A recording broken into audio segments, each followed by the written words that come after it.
Hey guys, welcome back to my YouTube channel. Today I'm gonna basically tell you guys all the problems that I had with my car since owning it. You know, my vehicle is a 2008 Toyota Avalon.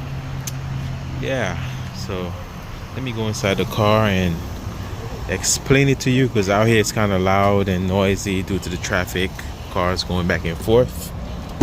So into the vehicle.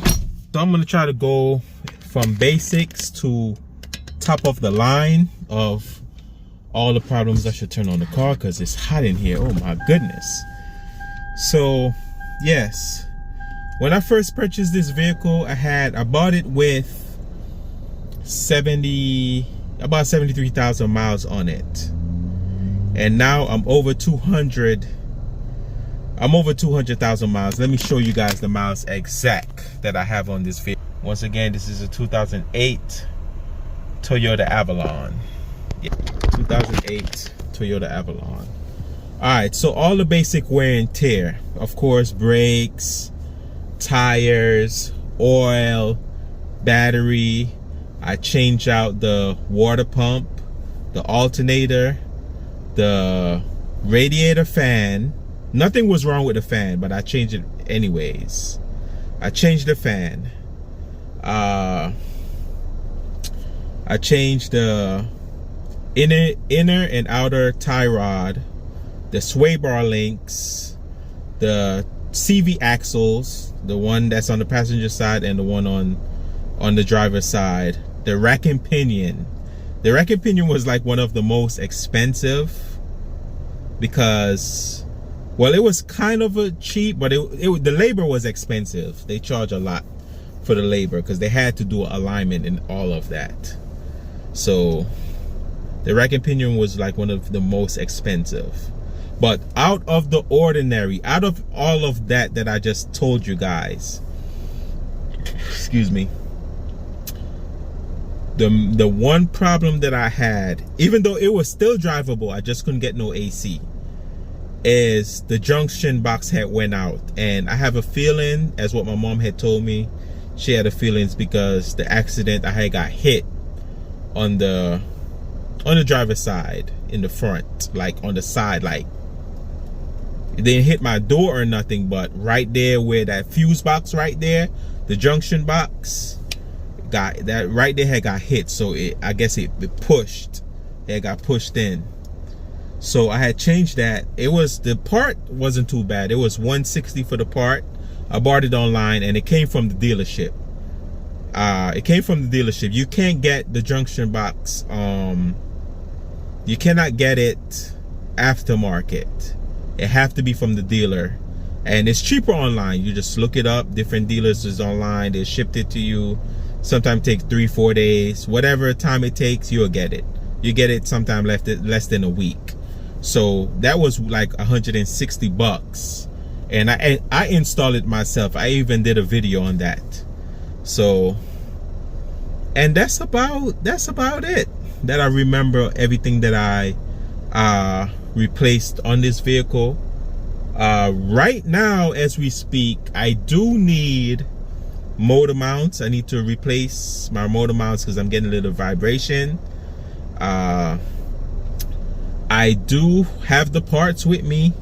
I just got to get my tools from my friend's house, because I'm going to do it myself. It's not that hard.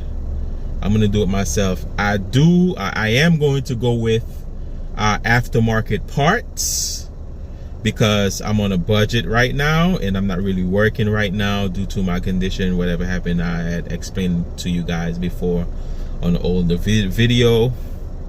Long story. But I'm going to do it myself, and I'm going to go for aftermarket. I'm going to be using aftermarket motor mounts. Those usually last maybe 6 to 7 years, sometimes longer. But if it goes out, I will replace it myself once again. Or if I have the money to purchase the OEM parts, I will, because some people don't recommend aftermarket. Some people don't care. Some people don't have it like that. I be buying my parts off eBay, and majority of the parts be working. My axle is still up in good running. So, and that's normal wear and tear, because the axle goes out by you dropping in too much potholes. Sometimes you drive in and you don't see the potholes, you know, and you dropping them. Sometimes the boot will cut.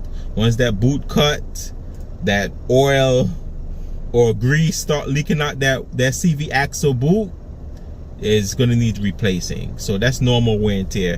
Your battery, normal wear and tear. The oil, normal wear and tear. Tires, brakes, all that is normal wear and tear. Even when my alternator had went out, that's normal wear and tear. Those takes years. Remember, I didn't buy this vehicle brand new.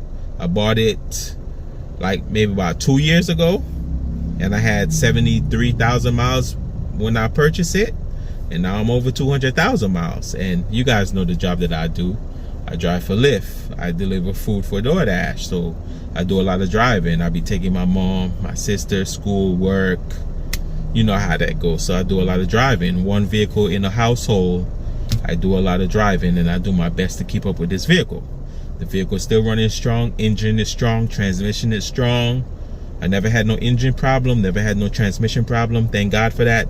My AC compressor is original. It's still doing its job. It still works. That's amazing. I love it. So thumbs up to Toyotas, you know. Thumbs up to Toyota and the Japanese. Because if this was, I'm gonna go there. I didn't want to go there, but I'm gonna go there. If this was an American brand, this car would have been done. I've seen people who have newer vehicles, newer American cars, and they end up having some crazy problems that I never even had before, which is crazy. And I don't even want to go there with the Nissan, but they be having a lot of transmission problems. And for the age of this car, this is like a 16-year-old car, and it's running strong, running good. Still working, you know, still running. Thank God for that. Yes, it's man-made, things happen. So I can't complain. I can't brag about nobody else's vehicle. I only could talk about my problem and my friend's problem that told me about such and such, and they had some problem that I never even heard about, and it's some crazy work, some craziness. But that's all the problems that I could remember that I had. Of course, I changed my air filter and also the cabin filter, but those are normal wear and tear. Those are gonna get dirty regardless. After the more you drive, you know, 6 months to a year, they need to be changed, you know. So that's normal. My light bulb, my brake lights, I changed. Those normal. Your bulb is gonna go out sooner or later, you know, so I changed those. I changed out all my normal lights in the front. Well, not the normal headlights, but the fog lights and the daytime running lights, I changed them to HIDs. So they look really nice. They look really nice. And that's all that I could remember. I also changed the spray for the wiper spray nozzle, because the original one, they wasn't working too good, and I changed them. That was cheap. I bought that off eBay and I replaced them myself. It was a cheap fix. I still have the original wiper fluid pump. It's still working. I never changed that before, so that is still working. I haven't changed none of my spark plugs. Spark plugs is original. The one when the vehicle was brand new is still doing its job up to this day. So thank God for that. And I never have no problem issues with the transmission or the engine. So thank God for that. You know, I try to do my best to keep up with my vehicle. You know, I know it's old. It's a 2008, but it's still taking me from A to Z. You know, all over the place this car takes me. and I'm thankful, I'm grateful.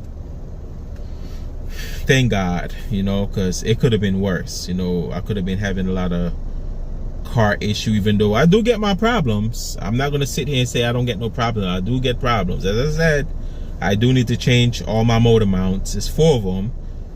Passenger, driver, one in the front, and the one at the top. The dog bone mount at the top, I am going to replace that myself, because the shop trying to charge me $780 to install that light, which is ridiculous. That is ridiculous. But this is all the problems that I could remember that I changed. Control arms, rack and pinion, axle, tie rods, inner and outer tie rods. I changed both of them, inner and outer. I changed. It's brand new. Water pump, alternator, radiator fan. The radiator itself is the original. I never changed that. I changed the fan because I don't even know why I changed it, because nothing was wrong with the first one, but I changed it regardless. So that's new. I don't have to worry about that in the longer run. The junction box was one of the most was not normal. As I said, I think it's because of the accident that caused the junction box at the fuse box to go bad. So that I replaced that. Other than the little vibration that I'm getting right now, the AC compressor is the original. It's still going strong. AC blowing cold, real good. That's about it. Tires, brakes, oil. That's about it, guys. That's all that since 2 or 3 years that I bought this vehicle to now. Vehicle still running strong. Vehicle still good. Still ride good. Still drive great. It's amazing. Still smooth. Still have the engine power. You know. Yeah, that's all I can remember. But let's close it right here. Thank you guys for watching. Please like and subscribe. I mean, if you guys remember the problems that you had with your vehicle, you can leave it in the comment. You put whatever vehicle you have down, like what you own, or even a vehicle that you owned before. You could put it and put what all the problems that you had before and all what you fix on it. It's up to you. You can just leave a comment, you know, let your boy know. You feel me? This is all the problems that I had with my car, which is normal wear and tear, most of them up to the conjunction box. The conjunction box was one of the one that don't really happen often. That don't really go bad like that. Even though it's man-made and things do happen, you know, things really do happen. But other than that, everything is basically normal wear and tear. You know, vehicle is not new,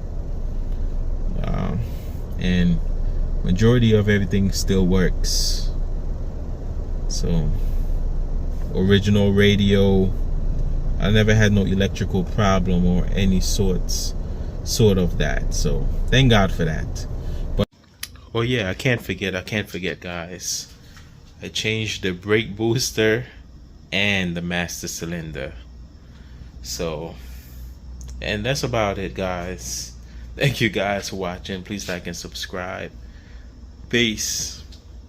This world thing